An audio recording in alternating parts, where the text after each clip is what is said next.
Hello friends, स्वागत है आप सबका मेरे इस यूट्यूब चैनल पे। आज मैं आपके लिए लव एट फर्स्ट साइट के पार्ट 8 लेकर आई हूँ, जिस पे प्रीवियस एपिसोड में हमने देखा था कि मुआंग ने उस पो को बहुत ज़्यादा परेशान किया हुआ होता है। उसे खाने भी नहीं देता, बैठने भी नहीं देता, कहीं भी जाऊँ तो उसके पीछे पीछे आ जाता है और डोर कैमरा पे हर वक्त निगरानी रखता है कि वो क्या कर रहे, किसके साथ मिल रही है और वगैरह वगैरह।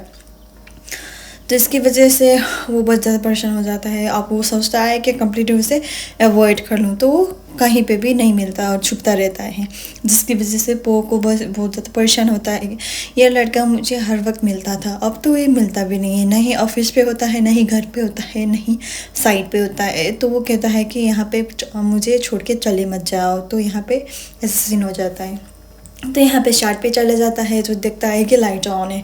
तो यहाँ पे पो भी है वहाँ पे। तो वो कहता है कि तुम इस रात को यहाँ पे क्या कर रहे हो। तो वो कहता है कि मैं बस यहाँ पे सब वर्कर्स जो है ना निकल गए या नहीं, मैं वो देखने के लिए आया था। इतने में उसका डोर का लॉक हो जाता है, जिसकी वजह से वो दोनों ही पैनिक मोड पे आ जाता है, क्योंकि उसका जो लाइट है ना वो भी ऑफ करके चले जाता है, जिसकी वजह से वो बहुत ज़्यादा दरवाज़ा खटखटा रहा होता है। तो यहाँ पे कुछ कैंडल मिल जाता है, जिसकी वजह से वो लाइट कर लेता है और नज़ारा बहुत ज़्यादा सुंदर लग रहा था। पर यहाँ पे ना वो अपने कपड़े उतार रहे होते हैं, क्योंकि उससे गर्मी बहुत लग रहा होता है।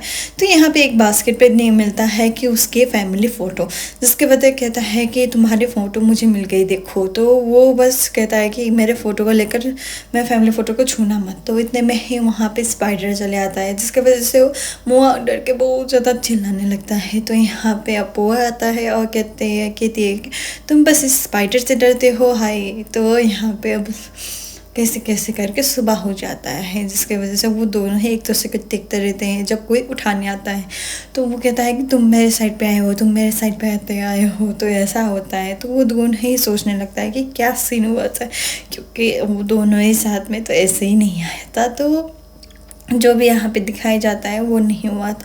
तो असली क्या हुआ था तो यहाँ पे एक्सप्लेन होगा। Hello, so let's explain about it. तो यहाँ पे ना रियल इवेंट पे क्या होता है कि वो दोनों ही एक दूसरे के सर पे कंधे रख कर सो रहा होता है।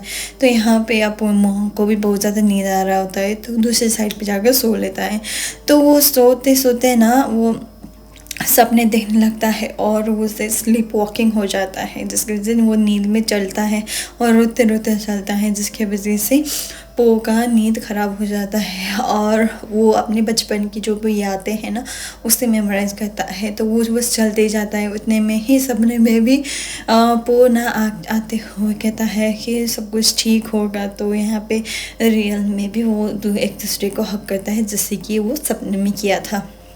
तो वो कहता है कि ये नीट गुड ड्रीम है या नाइटमेयर्स है, पर वो दोनों ही एक दूसरे को हक करता है और वो यहीं पे सो जाता है, जिसकी वजह से पो को भी वहीं पे सोना पड़ता है, जिसकी वजह से जो हमने पहले एपिसोड पे दिखा था इस तरह का सीन बन जाता है कि एक दूसरे के साथ गले लगाते हुए सो जाता है। जब मुआंग उठता है तो वो देखता है कि वो पो के गले में है, फिर भी वो बस खुशी होकर वहीं पे सो जाता है। तो यहाँ पे सीन शिफ्ट होता है कि मुआंग का फादर जो अपने बचपन की जो अपने बेटे की यादें देखकर वो बस हंसते रहता है क्या, और वो बस उसे सिखाता है कि डायमंड कैसे एक्सट्रैक्ट करा जाए, जैसे कि माइनिंग से होता है ना। तो यहाँ पे अब सीन शिफ्ट होता है और वो कहता है कि मुझे तुमसे बहुत कुछ सीखना है। तो यहाँ पे अब मुआंग भी अब नियम लागू कर देता है, जिसकी वजह से तुम बस मुझसे 1 सेंटीमीटर दूर रहोगे, क्योंकि अगर ऐसा ना हुआ तो मैं बस तुम्हें कुछ भी नहीं सिखाऊंगा। तो यहाँ पे अब वो साथ पे लेकर आया होता है और वो कहता है कि चलो मैं तुम्हें माइनिंग करना सिखा देती हूँ, जिसकी वजह से वो बस उसे बस खुदाई करने के लिए कहा था कहता है, पर वो खुदाई अच्छे से नहीं होता। तो उसके गाल पे मिट्टी लगा देता है, जिसकी वजह से वो भी उसे मुआंग को मिट्टी लगा देता है। अब वहाँ पे कुछ भी नहीं मिलता तो वहाँ से खड़े होकर निकल के जाता है। तो यहाँ पे अब जो कुछ भी खुदाई की थी ना तो उसे बस पो हंसते हंसते इतना ज़्यादा डांसिंग मोड पे आते हुए करता है। तो यहाँ पे कुछ लोग ना मुआंग को अटैक करने के लिए आता है, जिसकी वजह से वो कहता है कि तुम बस मुआंग को छोड़ोगे भी नहीं, क्योंकि मैं हूँ यहाँ पे। तो उसे प्रोटेक्ट करता है, पर मुआंग ज़ोर ज़ोर से हंसने लगता है कि ये दोनों मेरा दोस्त हैं। तो वो बस वही रिमेंबर करता है कि कैसे पो ने उसे प्रोटेक्ट किया था, क्योंकि वो उसे मालूम था कि वो इतना ज़्यादा छोटा है, फिर भी वो उसे प्रोटेक्ट करने के लिए आ गया। तो यहाँ पे वो अपनी सर्वेंट को पूछता है कि को कि ये सब क्या माजरा है, तो वो बस कुछ नहीं बताता। और यहाँ पे ना वो बस माइनिंग करने के लिए कुछ खुदाई करते हैं। जो सोइल जो रहता है ना, मिट्टी जो बहुत ज़्यादा भारी हो जाता है, तो वो अकेले ही नहीं कर सकता। तो यहाँ पे मुआंग आके हेल्प कर देता है 2 बाल्टी मिट्टी को रिमूव करने में। तो यहाँ पे अब नाइट हो जाता है, तो यहाँ पे कहता है कि मुआंग मैं तुमसे बात कर सकता हूँ। तो यहाँ पे कहता है कि नहीं, तुम बस वहीं पे खड़ी रहो। पर लड़की मानती नहीं है, और उसने इंची टेप लेकर आए हुए थे, जिसकी वजह से वो बस मेजर करके 1 मीटर की डिस्टेंस पे वो दोनों ही बैठ जाता है।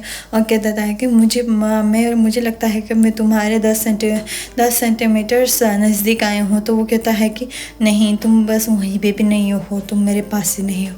तो वो यहाँ पे कहता है कि मैं तुम्हारे वो प्रोजेक्ट जो है ना, वो है ना प्रोटेक्ट करने का, तो मैं तुम्हारा ड्रीम प्रोटेक्ट करता हूँ। तो ये सब बोलता है। तो ये सुनते ही वो बस खुश हो जाता है, पर वो दिखाता नहीं है। पर यहाँ पे मुआंग चले जाता है, पो चले जाता है। मुआंग हंसते रहता है। देखते हैं क्या